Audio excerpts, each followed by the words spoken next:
साथियों नमस्कार, स्वागत है आप सभी का। कैसे हैं आप लोग? उम्मीद करते हैं कि आप लोग बहुत अच्छे होंगे। तो चलिए पुनः हम लोग क्लास को प्रारंभ करते हैं। पिछले सेशन में हम लोगों ने पढ़ा था संसाधनों का वर्गीकरण उत्पत्ति के आधार पे। अब हम लोग पढ़ेंगे संसाधनों का वर्गीकरण उपयोगिता के आधार पे।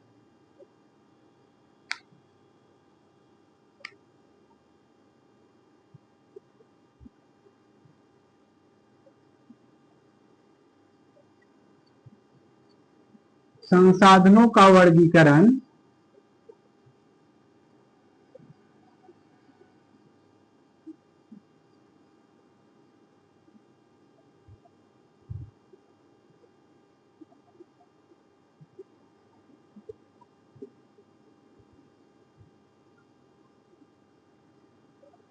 उपयोगिता के आधार पे।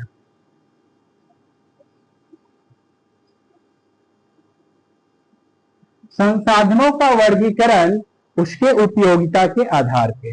तो साथियों, संसाधनों का वर्गीकरण उपयोगिता के आधार पे दो भागों में किया गया है। संसाधनों का वर्गीकरण उपयोगिता के आधार पे दो भागों में किया गया है। एक है नवीकरणीय संसाधन और दूसरा है अनवीकरणीय संसाधन। तो आइए, क्या है नवीकरणीय संसाधन?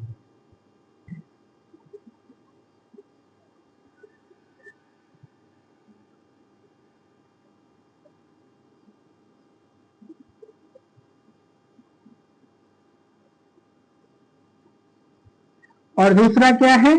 अनवीकरणीय संसाधन।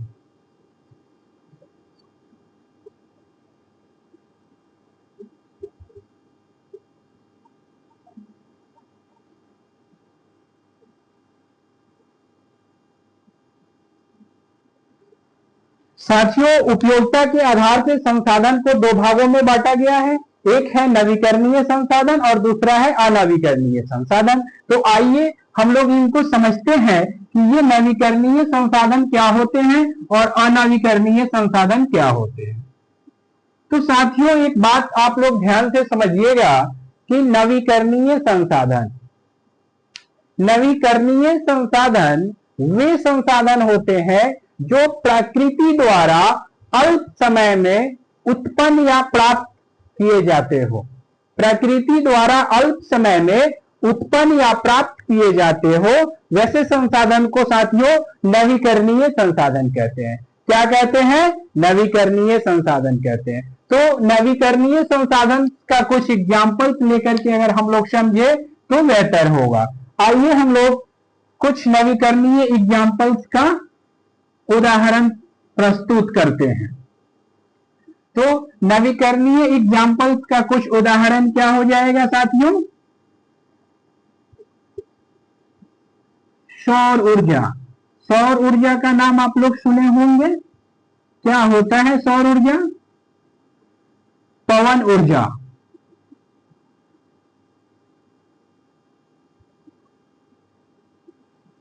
सौर ऊर्जा, पवन ऊर्जा, वायु जिसको हवा भी कहते हैं। साथियों, वायु, पेड़ पौधे,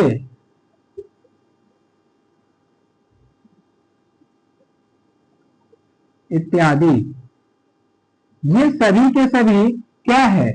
नवीकरणीय संसाधन है। तो साथियों, अब बताओ कि नवीकरणीय संसाधन कुछ समझ में आया? यानी सौर ऊर्जा का उपयोग तुम करते हो या हम करते हैं या कोई और करता है। तो हम लोग मान लो कि आज हम लोग सौर ऊर्जा का उपयोग कर रहे हैं और फिर कल के लिए भी सौर ऊर्जा प्रकृति के द्वारा क्या होगा? उत्पन्न कर दिया जाएगा। फिर अगले दिन के लिए भी वही स्थिति होगी, फिर उसके अगले दिन के लिए भी वही स्थिति होगी। तो ऐसे संसाधन को क्या कहेंगे साथियों? नवीकरणीय संसाधन कहेंगे। जैसे साथियों हवा। हवा क्या है? तो देखा जाए हवा, तो हवा एक तरह का नवीकरणीय संसाधन है जो इस पृथ्वी पे समस्त जीवधारियों के लिए क्या है? आवश्यक है। इस पृथ्वी पे जितने भी जीवधारी उपलब्ध है उन सभी जीवधारियों के लिए हवा क्या है, एक महत्वपूर्ण संसाधन है। अब हवा का उपयोग हम लोग कर लेते हैं और प्रकृति के द्वारा अल्प समय में फिर इसको क्या होता है, उपलब्ध करा दिया जाता है। यानी इसकी खात्मा कभी नहीं हो सकती है। इसकी खात्मा तभी होगी जब ये पूरा ब्रह्मांड खत्म हो जाएगा। तो प्यारे साथियों, अब हम लोग नवीकरणीय संसाधन का परिभाषा लिखेंगे। तो बताइए कि नवीकरणीय संसाधन का क्या परिभाषा हो सकता है।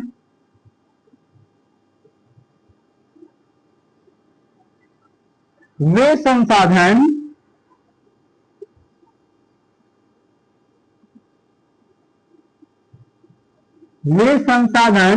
जो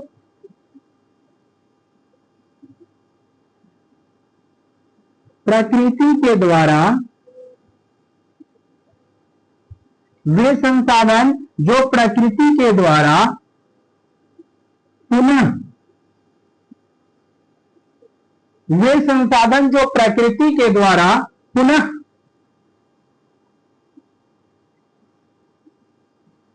उत्पन्न या प्राप्त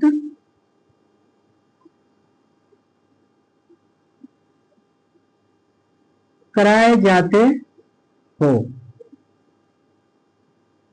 उत्पन्न या प्राप्त कराए जाते हो, उसे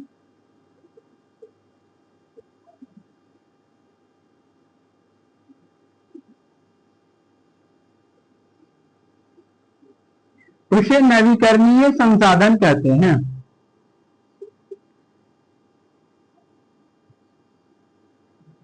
क्या कहते हैं, नवीकरणीय संसाधन कहते हैं। जैसे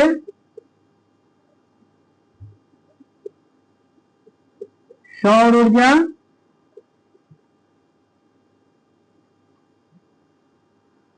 पवन ऊर्जा, हवा, पेड़ पौधे इत्यादि, ये सभी के सभी क्या है, नवीकरणीय संसाधन के उदाहरण है। तो साथियों, नवीकरणीय संसाधन आप लोग समझ गए होंगे। तो अब अनवीकरणीय संसाधन की बात आती है।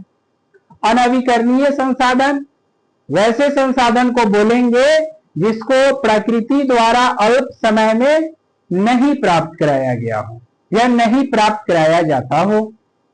वे संसाधन जिसकी प्राप्ति अल्प समय में नहीं होती हो उसे अनवीकरणीय संसाधन कहेंगे। क्या कहेंगे, अनवीकरणीय संसाधन कहेंगे। तो साथियों, पहले हम लोग अनवीकरणीय संसाधन को समझ लेते हैं, फिर उसको डिफाइन कर लेंगे। क्या है अनवीकरणीय संसाधन।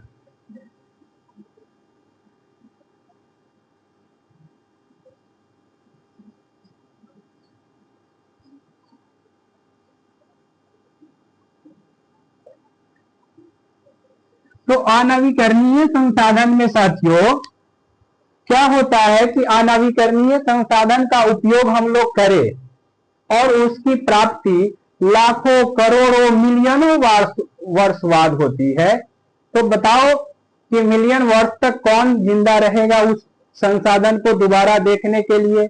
लाखों वर्ष तक कौन जिंदा रहेगा उस संसाधन को देखने के लिए? इसलिए कहा गया है कि अनवीकरणीय संसाधन प्रकृति के द्वारा अल्प समय में प्राप्त नहीं कराए जाते हो। और कुछ अनवीकरणीय संसाधन को देखते हैं, जैसे कोयला। साथियों, कोयला का अगर हम लोग यूज करें तो कोयला का उपयोग तो हम लोग कर लेते हैं, लेकिन एक समय आएगा कि ये कोयला क्या होगा, खत्म हो जाएगा। एक समय आएगा कि ये कोयला खत्म हो जाएगा और फिर पेट्रोलियम,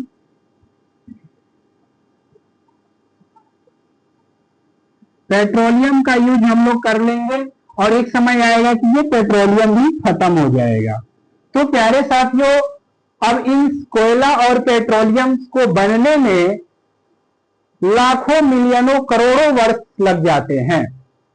ये तो बनते हैं नेचुरली प्रोसेस से ही, प्राकृतिक के द्वारा ही बनते हैं, लेकिन इसको बनने में लाखों वर्ष खर्च हो जाते हैं। अब ये लाखों वर्ष कोई जिंदा तो रहेगा नहीं इसको दोबारा देखने के लिए, इसलिए कहा गया है कि अनवीकरणीय संसाधन संसाधन का वैसा स्वरूप है, यानी संसाधन का वैसा रूप है जिसको अल्प समय में प्रकृति द्वारा नहीं प्राप्त कराई जा सकती है।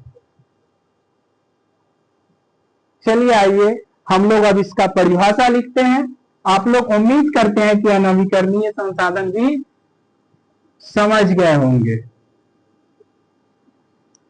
आइए साथियों, वैसी संसाधन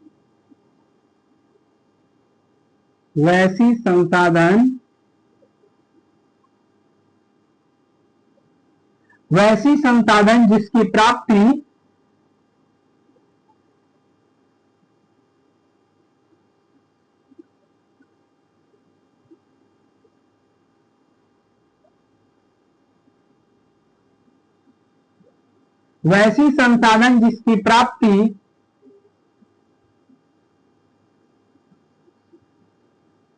प्रकृति द्वारा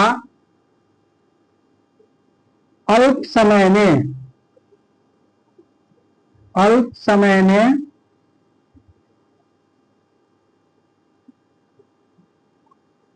नहीं किया जाता हो उसे अनवीकरणीय संसाधन कहते हैं। क्या कहते हैं साथियों? उसे अनवीकरणीय संसाधन कहते हैं।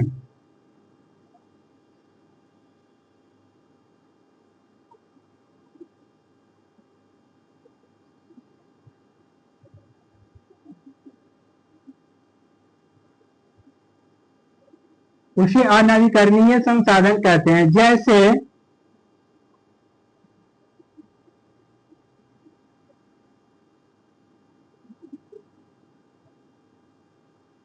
पेट्रोलियम, कोयला,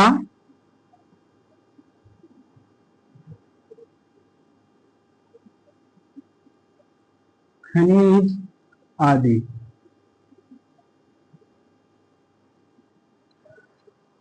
प्यारे साथियों, अनवीकरणीय संसाधन हम लोग अनवीकरणीय संसाधन का परिभाषा लिख लिए। अब यहां से एग्जाम में क्वेश्चन कैसे पूछा जाता है, तो यहां से वस्तुनिष्ठ यानी ऑब्जेक्टिव सवाल दो पूछा जा सकता है कि निम्नलिखित में से अनवीकरणीय संसाधन कौन है। निम्नलिखित में से अनवीकरणीय संसाधन कौन है? निम्नलिखित में से नवीकरणीय संसाधन कौन है? ये तो 1 नंबर का सवाल हुआ। अब बात आती है 2 नंबर का। तो 2 नंबर में कैसे पूछ लिए जाते हैं? तो कहा जाएगा कि नवीकरणीय संसाधन किसे कहते हैं, उदाहरण सहित समझाए। तो नवीकरणीय संसाधन का एग्जाम्पल्स लिखिए 1 2 4 5 और उसका परिभाषा लिख दीजिए, ठीक है।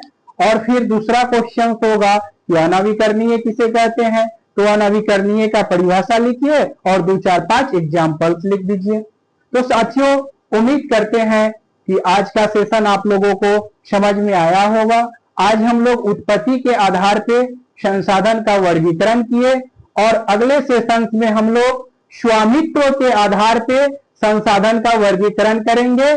तब तक के लिए जय हिंद। फिर हम लोग मिलते हैं नेक्स्ट सेशन में। तब तक आप लोग मन लगा करके पढ़िए।